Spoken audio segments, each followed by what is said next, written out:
From the beautiful, inspiring northern Michigan wilderness comes another children's book destined to be a classic. It's called Berle the Black Squirrel of the North by Michigan author Kathleen Huhman of Pinckney, Michigan. It's a story dedicated to the adventure of Berle the Black Squirrel, who learns the real lessons of prejudice and tolerance while growing up on the banks in the woods that border Crooked Lake. The story may be a work of children's fiction, but the lessons learned are real, and the location, Crooked Lake, is also real. Here at the family cottage not far from Curran, Michigan, in Alcona County, is where Kathleen sat and wrote for hours, inspired by the wildlife that the surrounding wilderness is home to. And that is where we met Kathleen, her husband Lon, and her friends Jerry and Barbara, whose cottage we were at this day, and where Kathleen told us all about the creation of the book, Berle the Black Squirrel of the North. We were up at the cottage. Our cottage is across the lake, and I was getting ready to retire. And I thought, what could I do to help my husband and still work with kids and just, help other people in some way. And I was just praying about it, and the Lord just gave me a story in the night. And, it had to do with diversity and caring for each other. And so I went to sleep thinking about it and got up the next morning and just wrote it out on paper. Mm-hmm. And just left it on the table, and that's kind of how it got started. Just, mm-hmm. It's what I've always wanted to do. Well, to put together a book of this kind, you certainly have had to live some of what you're portraying here with this Berle the Black Squirrel, and these red squirrels and fox squirrels and Nathan the eagle, and so enlighten us a little bit here, Kathleen, and tell us what moved you, or what kind of a background do you have to bring you to this? Well, I really like animals for one thing, but living, as much as we get to live up here and seeing all the animals, we have a ton of black squirrels on the other side, mm-hmm. and then over here on this side, I see more, gray squirrels and red squirrels. So I kind of came up with the idea, there's so much in the world now where, prejudices and stuff, and it's hard to bring it up with kids, and it's easier if you are going to teach something.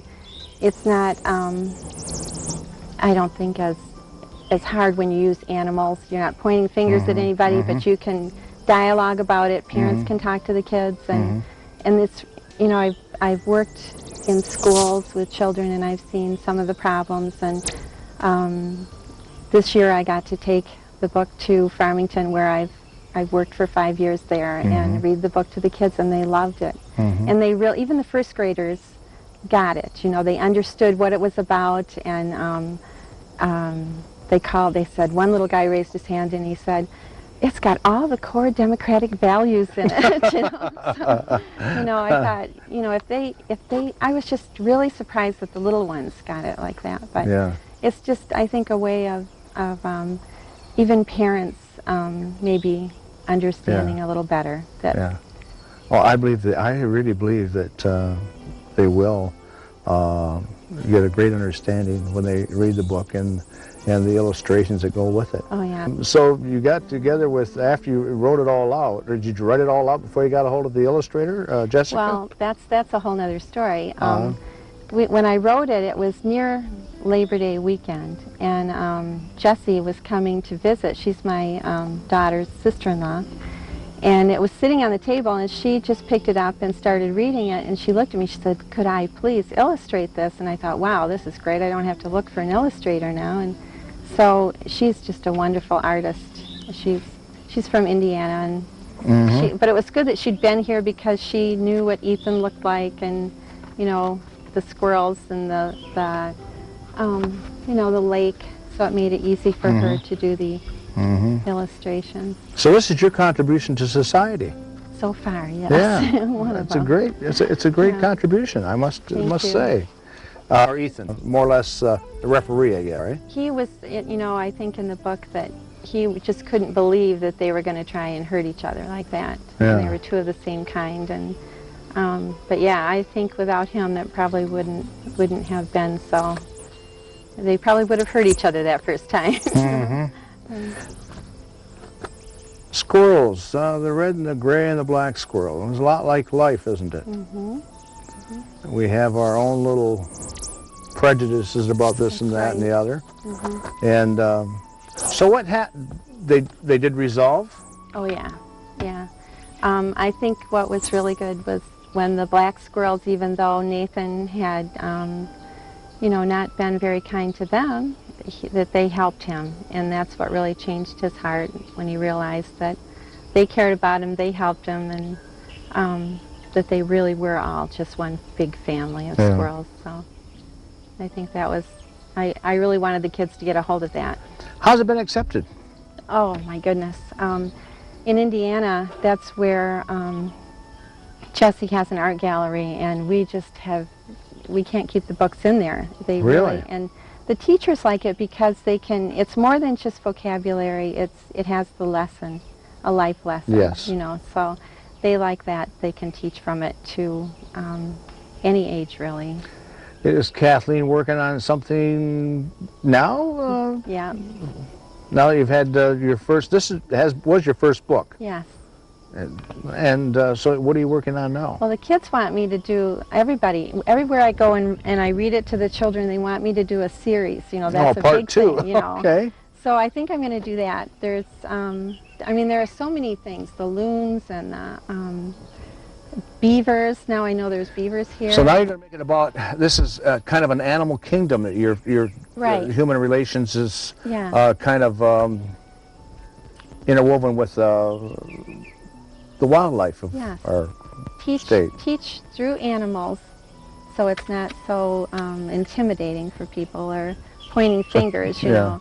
Life lessons, that's what I'd really like to do. So now you're working on it, so what do you got a title for the new book yet, or are you still working on that? There's one that I really want to do. It's called Benjamin Bee Has an Allergy, and he can't be a successful bee because he's allergic to pollen, and so, you know, he has to learn how to be successful in the bee colony. And so, and Berle might be helping him through that, you know. So. We should make note of this too, that are you the publisher of the book too? Evangel Press is the publisher. Okay. They published for me, but I self-published this one because I didn't want to wait. I have no patience, you know. You know, you can send a manuscript and it'll sit on somebody's desk for 6 months, and then it may or may not fit into what they're publishing, you know. So, you know, you can go. When I worked at Farmington schools, they would have authors come and they would talk about how it would take 5 or 6 years sometimes or longer. And I just didn't want to wait that long, and Evangel Press was just wonderful. And your inspiration was a lot with your husband, Lon? Yeah, yeah. Well, the first time I had sent it to a publisher, and it came back a very nice rejection, but a rejection. I said, boy, this is just, you know, I wish we could just get this published, because the teachers, you know, I'd read it before it was published. I read it in the schools. The kids loved it. And Lon, I had read it to him before, but I don't think he'd really listened. And then he said, well, read that to me again. So I read it again, and he said, that's good. Let's publish it, you know.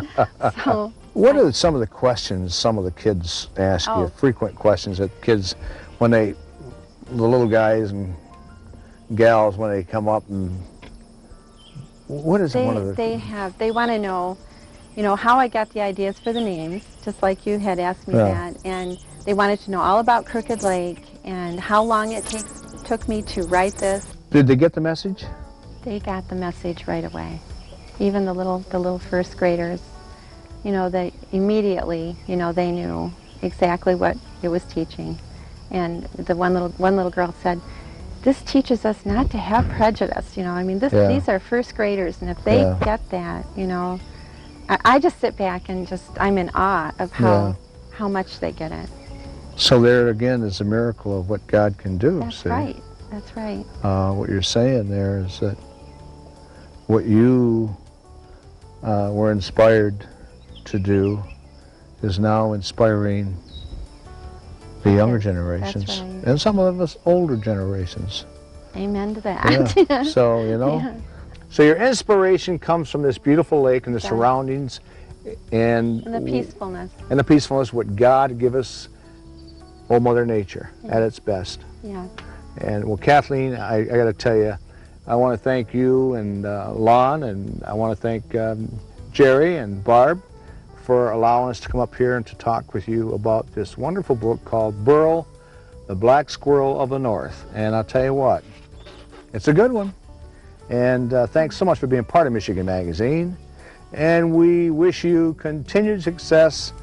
And hey, may God bless you always. Thank you too. All right.